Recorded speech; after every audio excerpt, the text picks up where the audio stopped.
During my study of history, one of the most profound statements I came across was from Jacob Burckhardt, and that is that when you study history carefully, you realize that humanity doesn't learn anything from history. This caused me to publish a second paper on the Ionian Greeks, who were the founders of modern civilization, democracy, of the Hippocratic Oath, Pythagoras, Euclid, Archidamus. How is it that we forget what this culture actually did and how great this culture was as far as its depth?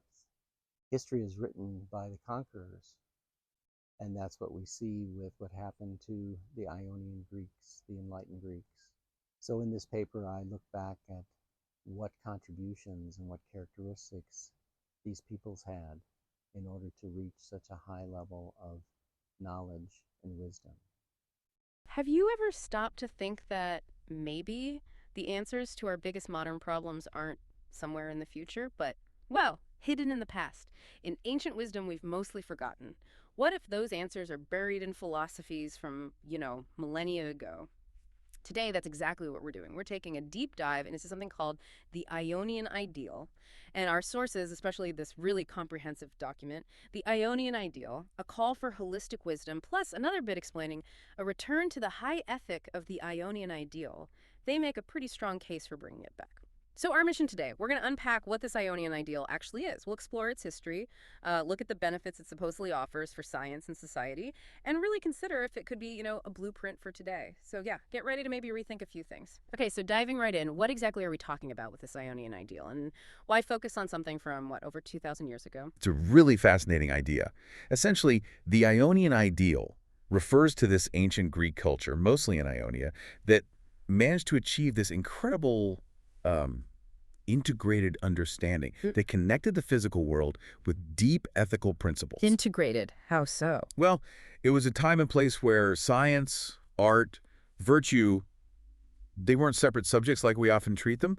They were seen as deeply interwoven parts of one single pursuit, what they literally called philosophia, the love of wisdom. So the search for truth, beauty, goodness, it was all one thing for them. Exactly. Fundamentally connected, not these separate boxes we put them in now. Huh.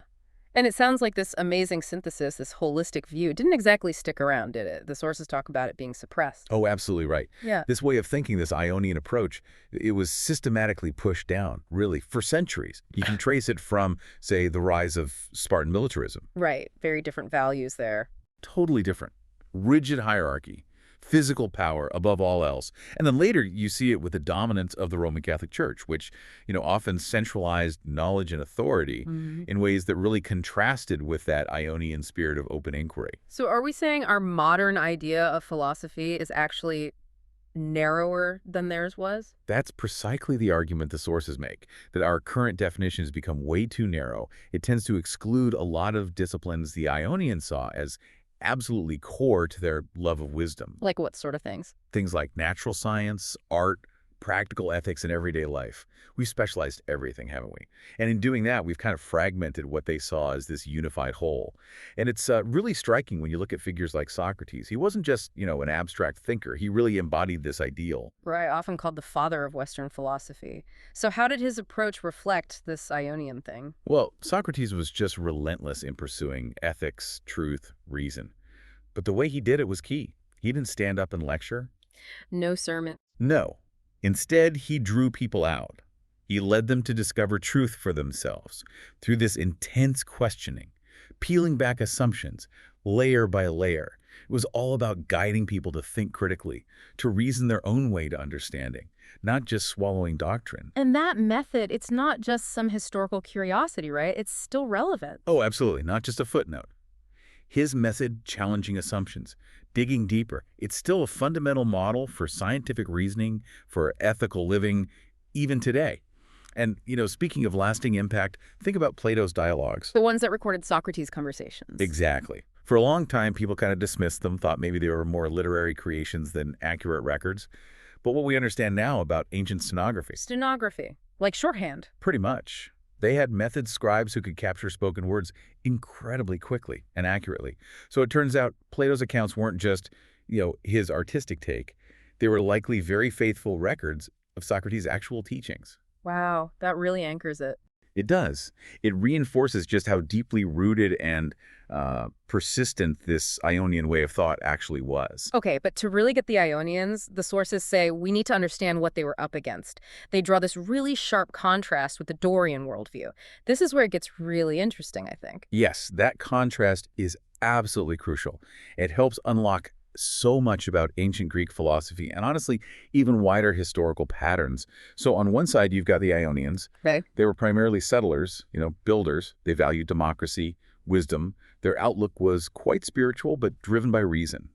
And interestingly, they practiced a form of sexual equality, which was pretty radical for the time. And the Dorians were the opposite. Almost point for point, yes. The Dorians. Yeah. Conquerors, takers. Yeah. Their focus was on tyranny, raw power.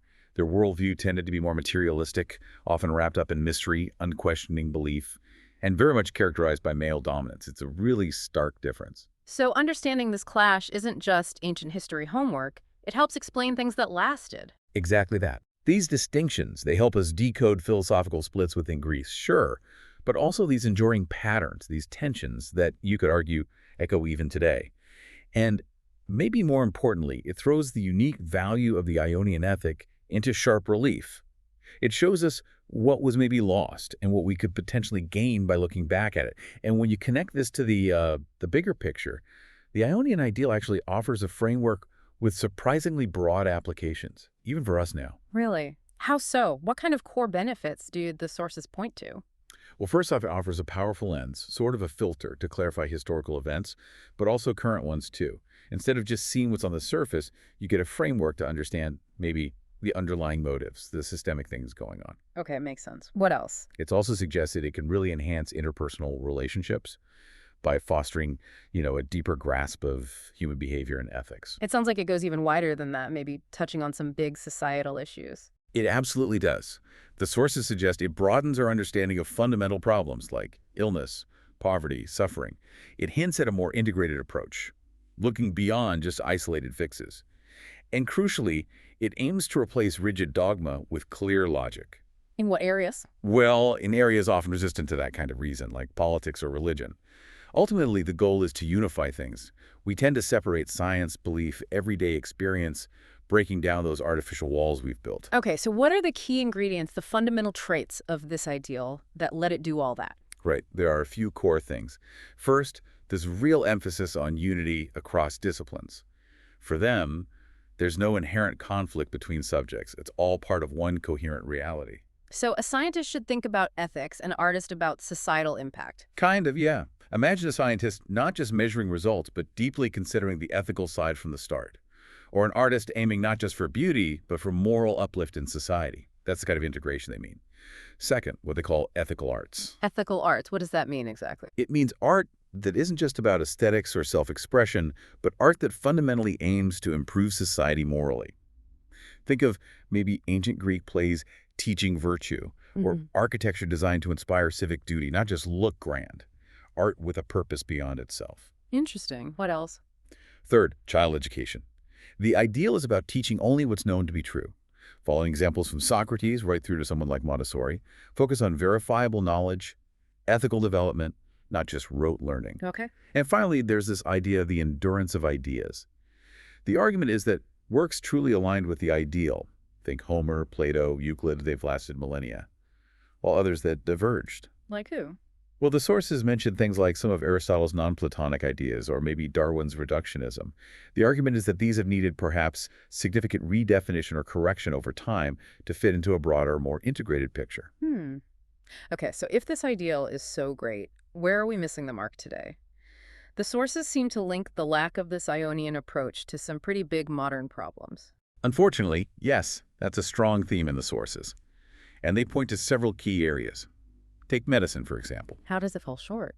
Well, the claim is that it currently fails to account for, I think it's 3 out of the 5 major behavioral variables identified in twin studies, which suggests there's a big piece missing in how we understand holistic health and behavior. We're often just treating symptoms, not the deeper interconnected causes. And education. What about universities? They're supposed to be about comprehensive knowledge, right? You'd think so.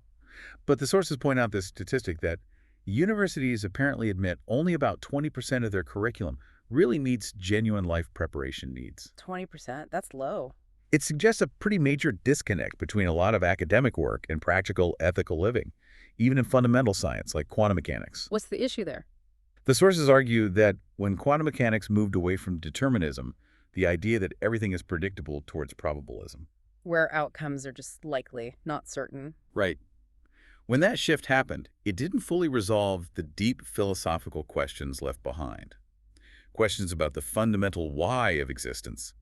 Avoid the Ionian integrated approach might have addressed differently. So the upshot is we keep making similar mistakes because we lack this guiding framework, this ethical integrated lens. That's exactly the argument, Mm. that societal problems often repeat because there's this lack of consistent ethical guidance and maybe a failure to critically assess history through that lens. Without something like the Ionian Ideal, we miss crucial lessons, we repeat errors, and we don't build effectively on wisdom from the past. Which naturally raises the big question. If this ideal is so beneficial, how on earth do we begin to reestablish it? It seems like a huge task. Yeah, where would you even start? Well, the sources suggest a clear starting point, fundamentally changing how we study history, looking at it through an Ionian lens. So not just the usual dates and battles, re-examining it with fresh eyes. Exactly. It means evaluating societies, not just on their empires or buildings, but crucially on how they treated their own people, their neighbors, even their enemies. Using something like universal human rights as a yardstick for the past, not just celebrating power or art in isolation. That sounds challenging. It is. It also means digging into the real reasons behind things like cultural conquests or, notorious book burnings, looking past the simple narratives. That could definitely uncover some uncomfortable truths. Almost certainly. And it means looking beyond just the material stuff, the monuments, the gold, to trace the ethical and spiritual impact of different cultures. For instance, the sources make this really striking point. What's that? They highlight how, in Rome, the very people they enslaved, the Ionian Greeks, were largely the ones responsible for bringing the highest forms of fine art, medicine, and architecture to their conquerors. Wow. That really flips the script on Victor's right history, doesn't it? Yeah, it certainly challenges it. It forces you to look at contribution and value differently. Okay, so reevaluating history is step one. What else is needed to actually bring this ideal back into practice more broadly? The sources lay out 5 key requirements, really.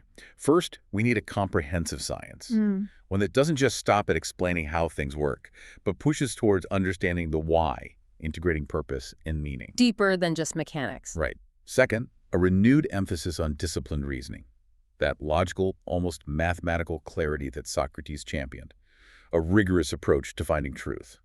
Third, applying the universal scientific method much more broadly. Beyond just the lab. Exactly. Applying it across all fields, ethics, art, social sciences, human behavior, not cordoning it off. Fourth, making ethics and virtue absolutely central, not an afterthought, but core to research, to policy, to everyday life. And the fifth. Finally, it comes back to natural observation. Starting with looking closely at nature, at humanity, as Origin suggested, using logic to really explore the incredible diversity and complexity, rather than trying to force everything into pre-existing boxes or dogmas. What an incredible sweep of history and ideas. It really does seem like the Ionian Ideal, as presented here, offers this proven blueprint, a way to advance civilization not just technologically or artistically, but ethically, which feels pretty crucial right now. It certainly does. The call we're hearing from these sources is really for our education systems and society as a whole to consciously try to reorient around these principles. Reason, virtue, integrated knowledge. And the hope is? The hope is that by doing so, we might actually learn from history's moral failures instead of just repeating them.